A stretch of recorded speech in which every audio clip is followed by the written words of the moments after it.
नमस्कार दोस्तों, मैं अर्जुन आपका स्वागत करता हूँ A to Z सब्जेक्ट वाला के यूट्यूब चैनल में। दोस्तों आज मैं आपके लिए लेकर आया हूँ भूगोल के टॉप 100 प्रश्न जो वेरी मोस्ट इम्पोर्टेंट क्वेश्चन है सभी परीक्षाओं के लिए। सभी परीक्षाओं में बार बार रिपीट किए क्वेश्चन है, तो दोस्तों वीडियो को अंत तक जरूर देखना ताकि सभी क्वेश्चन आपको आसानी से याद हो जाएं।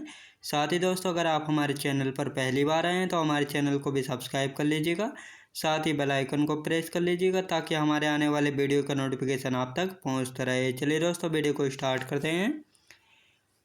कौन सा भारतीय राज्य नेपाल के साथ सबसे लंबी सीमा बनाता है? तो बिहार राज्य के साथ बनाता है। नेपाल देश की सीमा भारत के कौन से 5 राज्यों को छूती है? दोस्तों पहला है उत्तराखंड, और दूसरा उत्तर प्रदेश, तीसरा है बिहार, चौथा सिक्किम और पांचवा पश्चिम बंगाल राज्यों की सीमा को छूती है। याद रखेंगे दोस्तों। अगला क्वेश्चन देखते हैं।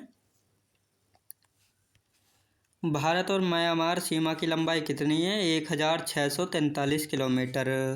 म्यांमार देश की सीमा भारत के कौन से 4 राज्यों को छूती है? पहला है अरुणाचल प्रदेश, दूसरा नागालैंड, तीसरा है मणिपुर और चौथा है मिजोरम। भारत भूटान की सीमा की लंबाई कितनी है दोस्तों? 699 किलोमीटर है। भूटान की सीमा भारत के कौन से 4 राज्यों को छूती है? पहला सिक्किम, दूसरा बंगाल, तीसरा है असम और चौथा है अरुणाचल प्रदेश। याद रखेंगे दोस्तों। अगला क्वेश्चन देखते हैं। भारत का कौन सा राज्य भूटान के साथ सबसे बड़ी सीमा बनाता है? असम राज्य के साथ। अफगानिस्तान और भारत की सीमा कितनी लंबी दोस्तों? 106 किलोमीटर। चीन की सीमा भारत के कौन से 5 राज्यों या केंद्र शासित प्रदेश को छूती है? पहला जम्मू कश्मीर, हिमाचल प्रदेश, उत्तराखंड, सिक्किम और अरुणाचल प्रदेश। याद रखेंगे दोस्तों। अगला क्वेश्चन देखते हैं। भारत के किस राज्य या केंद्र शासित प्रदेश की सीमा चीन के साथ सबसे लंबी है? जम्मू कश्मीर के साथ। कौन सी नदी असम और अरुणाचल प्रदेश के बीच में सीमा बनाती है? संकोश नदी जो है सीमा बनाती है। भारत के सबसे दक्षिणतम बिंदु का क्या नाम है दोस्तों? इंदिरा पॉइंट। याद रखेंगे दोस्तों। भारत का सबसे दक्षिणी बिंदु इंदिरा पॉइंट कहाँ पर स्थित है? विरासत निकोबार में स्थित है। अगला क्वेश्चन देखते हैं। भारत का सबसे दक्षिणी बिंदु इंदिरा पॉइंट का पहले क्या नाम था? Pygmalion point. भारत का सबसे दक्षिणी बिंदु इंदिरा पॉइंट भूमध्य रेखा से कितनी दूरी पर है? 876 किलोमीटर दूरी पर है। भारत के सबसे उत्तरी बिंदु का क्या नाम है दोस्तों? इंदिरा कोल जो है भारत के सबसे उत्तरी बिंदु का नाम है। भारत का सबसे उत्तरी बिंदु इंदिरा कोल किस राज्य या केंद्र शासित प्रदेश में है? तो जम्मू कश्मीर में है। याद रखेंगे दोस्तों। जम्मू कश्मीर में। अगला क्वेश्चन देखते हैं। भारत के सबसे पश्चिमी बिंदु का क्या नाम है दोस्तों? Sir creek. भारत के सबसे उत्तरी पश्चिमी बिंदु सर क्रीक किस राज्य में स्थित है? गुजरात में स्थित है। भारत के सबसे पूर्वी बिंदु बलानगु किस राज्य में स्थित है? अरुणाचल प्रदेश में जो है बलानगु स्थित है। बगलिहार पनविद्युत परियोजना किस राज्य में स्थित है? जम्मू कश्मीर में। याद रखेंगे दोस्तों। पहला राज्य था जो कि अब केंद्र शासित प्रदेश बन चुका है, जम्मू कश्मीर। अगला क्वेश्चन देखते हैं। सोइल नदी परियोजना किस राज्य में स्थित है? हिमाचल प्रदेश में स्थित है। कल्पसर परियोजना किस राज्य में अब स्थित है? गुजरात राज्य में अब स्थित है। तीस्ता जल विद्युत परियोजना जो है किस राज्य में स्थित है? सिक्किम राज्य में स्थित है। दुलहस्ती जल विद्युत स्टेशन किस नदी पर निर्मित किया गया है? चिनाब नदी पर जो है निर्मित किया गया है। अगला क्वेश्चन देखते हैं। भारत में सर्वाधिक क्षेत्रफल पर किस फसल की कृषि होती है दोस्तों? धान या चावल की कृषि होती है। भारत के किस राज्य को शक्कर का कटोरा कहा जाता है? उत्तर प्रदेश को जो है भारत शक्कर का कटोरा कहा जाता है। भारत देश किस महाद्वीप में स्थित है दोस्तों? भारत देश जो है एशिया महाद्वीप में स्थित है। भारत किस गोलार्ध में स्थित है दोस्तों? उत्तरी और पूर्वी गोलार्ध में स्थित है। याद रखेंगे दोस्तों। अगला क्वेश्चन देखते हैं। विश्व में क्षेत्रफल की दृष्टि से भारत का कौन सा स्थान है? 7वां स्थान है। क्षेत्रफल की दृष्टि से विश्व में पहले स्थान पर कौन सा देश है दोस्तों? रूस देश है। जनसंख्या की दृष्टि से भारत का कौन सा स्थान है? तो दूसरा स्थान है भारत का जनसंख्या की दृष्टि से। जनसंख्या की दृष्टि से विश्व का पहला देश कौन सा है? तो चीन देश है। अगला क्वेश्चन देखते हैं। भारत का क्षेत्रफल विश्व के क्षेत्रफल का कितना प्रतिशत है दोस्तों? 2.42%। अगला क्वेश्चन देखते हैं।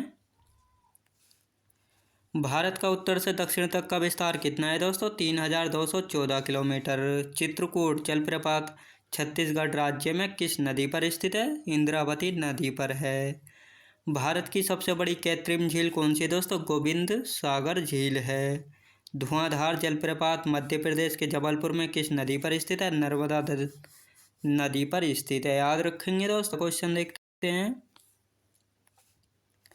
वसुधारा जलप्रपात किस नदी पर स्थित है? अलकनंदा नदी पर स्थित है। भारत की मीठे पानी की सबसे बड़ी झील कौन सी है दोस्तों? बुलर झील है, जो कि जम्मू कश्मीर में स्थित है। भारत की खारे पानी की सबसे बड़ी झील कौन सी है? सांबर झील है, जो कि राजस्थान में है। याद रखेंगे दोस्तों। अगला क्वेश्चन देखते हैं।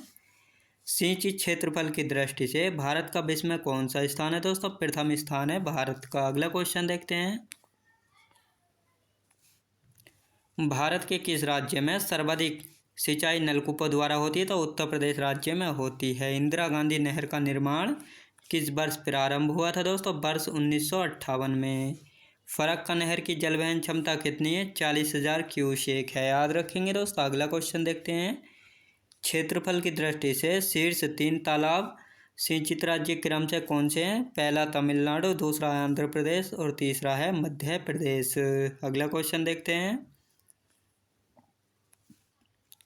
भारत ने नहर प्रणाली की संकल्पना किसने प्रस्तुत की थी दोस्तों? भारत में दिनशा जे दस्तूर ने। भारत में सिंचाई के मुख्य साधन क्या हैं दोस्तों? कुआं व नलकूप। विश्व जल दिवस कब मनाया जाता है दोस्तों? 22 मार्च को मनाया जाता है विश्व जल दिवस। राष्ट्रीय जल दिवस जो है कब मनाया जाता है? 14 अप्रैल को मनाया जाता है राष्ट्रीय जल दिवस। मानस किसकी सहायक नदी है दोस्तों? ब्रह्मपुत्र की मानस जो है सहायक नदी है। याद रखेंगे दोस्तों। अगला क्वेश्चन देखते हैं। ब्रह्मपुत्र नदी तिब्बत में किस नाम से जानी जाती है? सांगपो नदी के नाम से जानी जाती है। भागीरथी नदी का उद्गम स्थल कहाँ है दोस्तों? गौमुख में। भारत की किन 2 नदियों के उद्गम स्थल लगभग एक ही हैं? ब्रह्मपुत्र एवं सिंधु नदी का। बांग्लादेश में गंगा नदी को किस नाम से जाना जाता है? पद्मा नदी के नाम से जाना जाता है। गंगा नदी के तट पर स्थित सबसे बड़ा शहर कौन सा है? तो दोस्तों कानपुर शहर है। याद रखेंगे दोस्तों। अगला क्वेश्चन देखते हैं। गंगा की वह सहायक नदी कौन सी है जिसका उद्गम मैदानी भागों में हुआ है? गोमती नदी का। सिंधु, ब्रह्मपुत्र एवं सतलुज नदियों का उद्गम स्थल कहाँ है दोस्तों? तिब्बत में है। याद रखेंगे दोस्तों। तिब्बत में।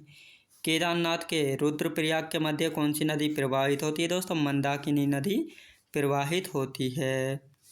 मंदाकिनी नदी किस जलप्रवाह अथवा मुख्य नदी से संबंधित है दोस्तों? अलकनंदा नदी से। याद रखेंगे दोस्तों। अलकनंदा नदी से। याद रखेंगे दोस्तों। अगला क्वेश्चन देखते हैं। बद्रीनाथ मंदिर किस नदी के तट पर स्थित है? अलकनंदा नदी के तट पर स्थित है। दामोदर नदी जो है किस नदी की सबसे बड़ी सहायक नदी है? हुगली नदी की सबसे बड़ी सहायक नदी है। सबसे अधिक मार्ग परिवर्तन करने वाली नदी कौन सी है दोस्तों? कोसी नदी। याद रखेंगे दोस्तों। कोसी नदी जो है सबसे अधिक मार्ग परिवर्तन करने वाली नदी मानी जाती है। उत्तर प्रदेश एवं मध्य प्रदेश राज्यों में संयुक्त राजघाट नदी घाटी परियोजना किस नदी पर निर्मित की गई दोस्तों? बेतवा नदी पर। याद रखेंगे दोस्तों। बेतवा नदी पर। अगला क्वेश्चन देखते हैं। भारत की किस नदी पर विश्व का सबसे ऊंचा पुल बनाया गया है? चिनाब नदी पर। सागौन तथा साल के वृक्ष किस प्रकार के वनों में पाए जाते हैं दोस्तों? उष्ण कटिबंधीय आर्द्र पर्णपाती वनों में पाए जाते हैं। बांस की कौन सी प्रजाति छत्तीसगढ़ में सर्वाधिक पाई जाती है? तो लाठी बांस की प्रजाति पाई जाती है। अगला क्वेश्चन देखते हैं। भारतीय वन प्रबंधन संस्थान की स्थापना कब की गई थी? वर्ष 1982 में की गई थी भोपाल में। भारत के किस राज्य में सागौन के वन पाए जाते हैं? मध्य प्रदेश में पाए जाते हैं सागौन के वन। समुद्र तल से सर्वाधिक ऊंचाई पर पाया जाने वाला वृक्ष कौन सा है? देवदार का वृक्ष है। चिपको आंदोलन के प्रणेता कौन थे? सुंदरलाल बहुगुणा थे। याद रखेंगे दोस्तों। अगला क्वेश्चन देखते हैं। भारतीय वन सर्वेक्षण की स्थापना कब हुई थी? 1 जून 1981 में। भारत में मैनग्रोव वनस्पति कितने क्षेत्रफल में विस्तृत है? 4,975 वर्ग किलोमीटर में। भारत का सबसे बड़ा वनस्पति उद्यान कहाँ स्थित है दोस्तों? कोलकाता में। याद रखेंगे दोस्तों। कोलकाता में। काजीरंगा राष्ट्रीय उद्यान असम में है, ये किसके लिए प्रसिद्ध है? एक सींग वाला गैंडे के लिए प्रसिद्ध है, याद रखेंगे दोस्तों। अगला क्वेश्चन देखते हैं। महात्मा गांधी मरीन राष्ट्रीय उद्यान किस राज्य में अवस्थित है? अंडमान और निकोबार द्वीप समूह में। जीवाश्म नेशनल पार्क कब स्थित है दोस्तों? मंडला मध्य प्रदेश में। कान्हा राष्ट्रीय उद्यान मध्य प्रदेश में है, यह किसके लिए प्रसिद्ध है दोस्तों? रॉयल बंगाल टाइगर के लिए प्रसिद्ध है। वर्ष 1974 में स्थापित नामदफा राष्ट्रीय उद्यान किस राज्य में अवस्थित है? अरुणाचल प्रदेश में, याद रखेंगे दोस्तों, अरुणाचल प्रदेश में। अगला क्वेश्चन देखते हैं। बांदीपुर राष्ट्रीय उद्यान कर्नाटक में है, किस वर्ष स्थापित किया गया था? वर्ष 1974 में स्थापित किया गया था। भारत के कितने राज्य समुद्री तट रेखा से लगे हैं? तो 9 राज्य हैं। भारत एवं श्रीलंका के मध्य कौन सा द्वीप स्थित है? याद रखेंगे दोस्तों। अगला क्वेश्चन देखते हैं।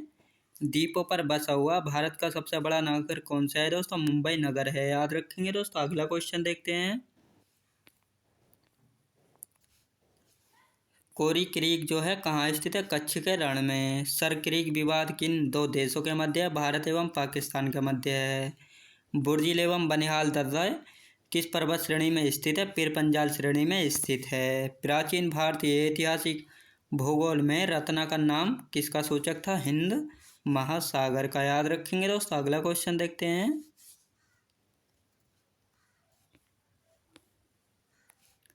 तमिलनाडु व आंध्र प्रदेश के समुद्री तट का क्या नाम था दोस्तों? कोरोमंडल तट। कन्याकुमारी को किस अन्य नाम से जाना जाता है? कैप कोमोरिन के नाम से। अंडमान और निकोबार द्वीप समूह में सबसे अधिक ऊंचाई वाली चोटी कौन सी है? सैडल पीक है, याद रखेंगे दोस्तों, सैडल पीक। किसी क्षेत्र की जलवायु को निर्धारित करने वाला मुख्य कारक कौन सा है? अक्षांशीय अवस्थिति, याद रखेंगे दोस्तों। अगला क्वेश्चन देखते हैं। पश्चिम बंगाल और असम में ग्रीष्म ऋतु में चलने वाली पवनों को स्थानीय भाषा में क्या कहते हैं? काल बैसाखी और चाय वर्षा। भारत में सबसे कम वर्षा वाला स्थान कौन सा है? लेह है।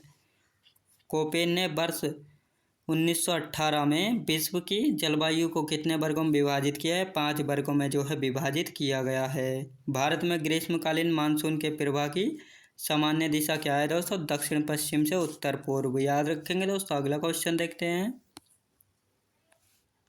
माउंट एवरेस्ट को नेपाल में किस नाम से जाना जाता है? सागरमाथा के नाम से जाना जाता है। अरावली किस प्रकार की पर्वत श्रेणी है दोस्तों? अपशिष्ट पर्वत है। दक्षिण भारत की सबसे ऊंची चोटी कौन सी है दोस्तों? अनाईमुडी है, जिसकी ऊंचाई 2695 मीटर, जो कि केरल में है। नीलगिरी पर्वतमाला का विस्तार किन राज्यों में है दोस्तों? तमिलनाडु और केरल में है, याद रखेंगे दोस्तों। अगला क्वेश्चन देखते हैं। हिमालय का निर्माण समांतर वलय श्रेणियों से हुआ है, इनमें प्राचीनतम श्रेणी कौन सी है? बृहत हिमालय है, याद रखेंगे दोस्तों मैं उम्मीद करता हूँ आपको वीडियो क्वालिटी कंटेंट वगैरह सभी कुछ आपको पसंद आया होगा। पसंद आया तो लाइक शेयर और सब्सक्राइब करना बिल्कुल भी ना भूलें। साथ ही दोस्तों अगर आप हमारे चैनल पर पहली बार आए हैं तो हमारे चैनल को भी सब्सक्राइब कर लीजिएगा, साथ ही बेल आइकन को प्रेस कर लीजिएगा ताकि हमारे आने वाले वीडियो का नोटिफिकेशन आप तक पहुँचता रहे। चलिए दोस्तों मिलते हैं नेक्स्ट वीडियोज़ में।